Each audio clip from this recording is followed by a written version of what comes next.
What's going on, everybody? Today I've got a bit of a different video for you. I'm going to be making a bit of a do-it-yourself gimbal or camera holder for filming for all the people out there that like to film whatever it may be, cars, any really moving event. And here's kind of an example of what I had for my GoPro probably about 10 years ago now, when I was filming my friends going down the slopes. Just a little handheld thing that made it a lot easier to follow and just made it a little bit more ergonomical than just holding the GoPro. So I'm going to be making something pretty similar to that, but for an actual DSLR, or you could use it just the same way I did here with the GoPro. But without further ado, I'll set my camera down here and show you what you're going to need. So it's pretty easy. I just went to Home Depot and you can get all of this stuff for under $10. So as you can see here, it's a pretty simple, easy design.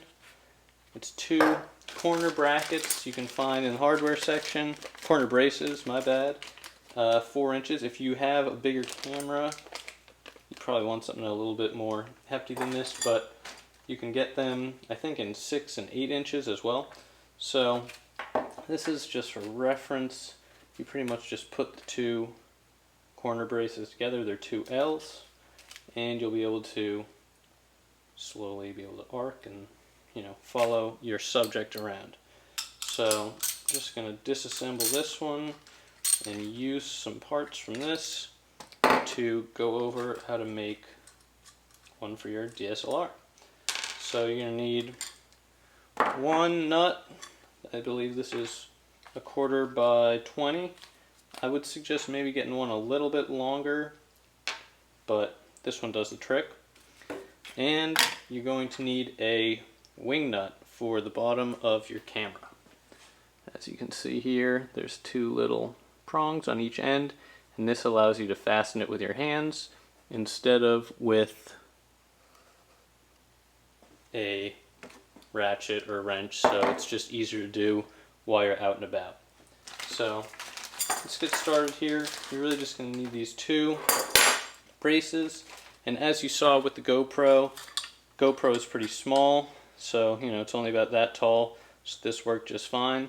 But fitting a big DSLR camera in here, it's just not going to fit. So I'm going to reuse this later for GoPro if I need it, but I got some new braces here to show you how to do it. So all you're going to need is the wing nut, the 2 L braces. I would suggest getting some pipe insulation. It's not required since you can hold it like this either way, but some, about 6 inches to a foot of pipe insulation just to wrap around, and then 2 or 4 zip ties depending on how you're going to arrange your gimbal.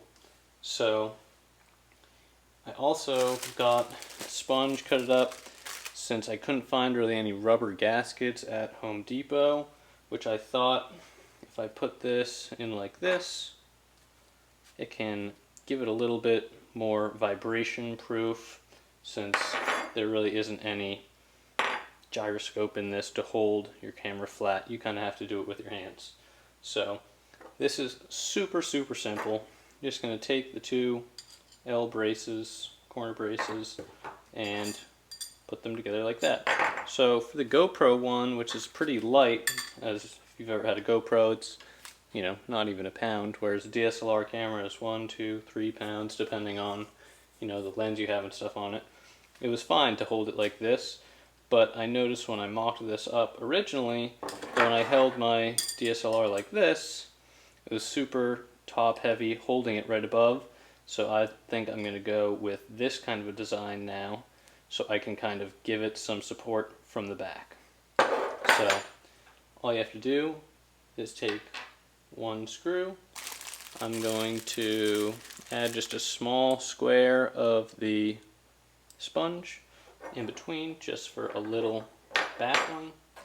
I just kind of cut a little hole in it prior to this with some scissors. And just going to slide that in and slide the screw through the hole in the sponge.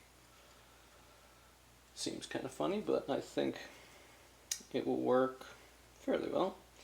So with this, since I have 4 of these, well 3 usable ones, I figured I'm probably going to use one here and one like this, kind of in a Y formation.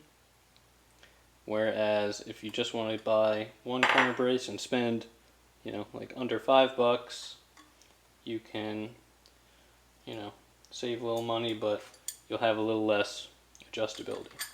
So since my screw isn't quite long enough, I'm going to leave out the sponge for now, but it's going to be something a little like this.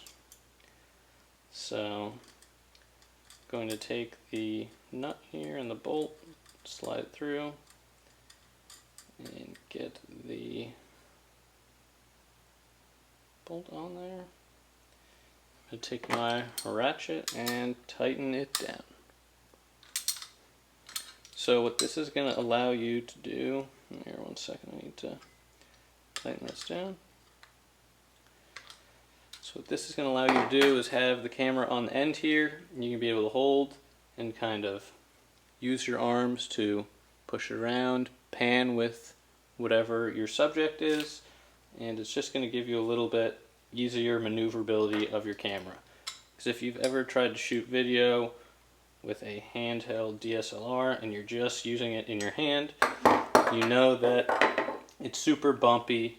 You don't have, you got to really crouch down if you want to, get down low with the subject.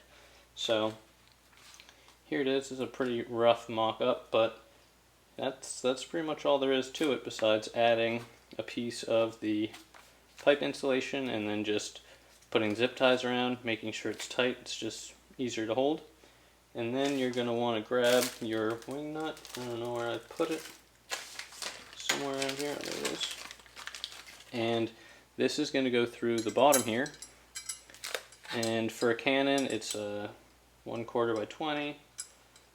And this will go into the bottom of your camera just like the bottom of like a tripod mount would. And you can screw this in.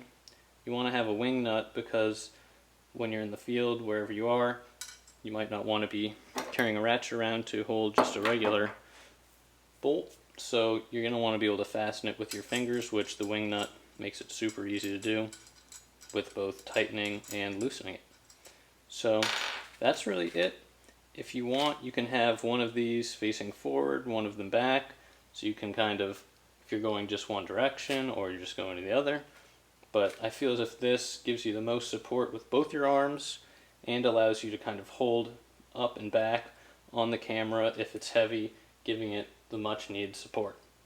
So now that you get the idea, it's just a little Y brace there.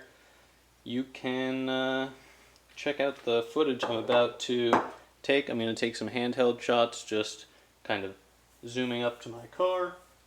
It's just sitting here in the driveway. Maybe I'll try to film a car driving by. And then I will give you some side-by-side comparison shots with this holding and doing the same kind of motions to show how it improves. So we'll get to that right now.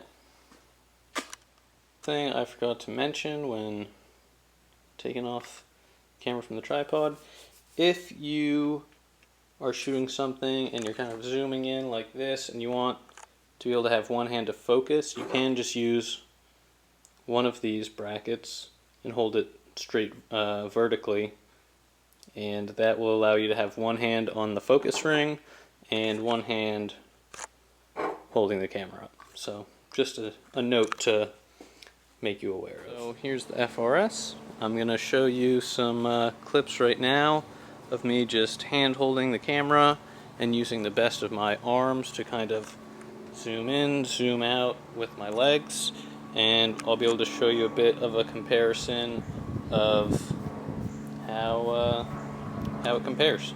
So here we go.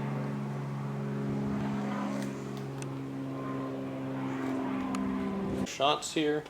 so you can see a good comparison.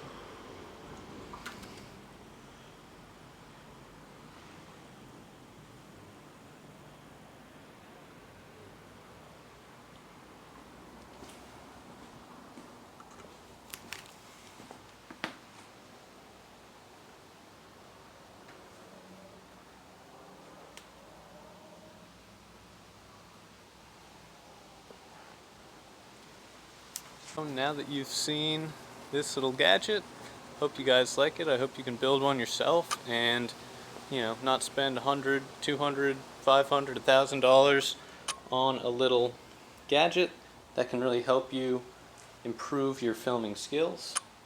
And if you take a video and post it on Instagram, Facebook, YouTube, tag me in it, #RobPantridge, and I'll make sure to check it out and throw you a like and share. So look forward to seeing your content, and definitely like, comment, subscribe for some more content. I've got a ton of drifting videos coming up, so make sure to stay tuned.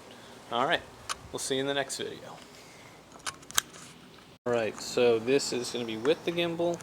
So I think the biggest benefit of this is going to be the range of motion that it allows you to use, both down and out in front of you. So instead of having just your arm's reach, you kind of have another 6 to 8 inches you can work with, and both in front of you and below you. So a lot of this is going to come down to your movements. Obviously I'm just walking around, so it's going to be a little bumpy and stuff, but I think that the gimbal will really help with at least the small vibrations with the sponge, and hopefully it'll make it just a little bit more maneuverable when you're out in the field.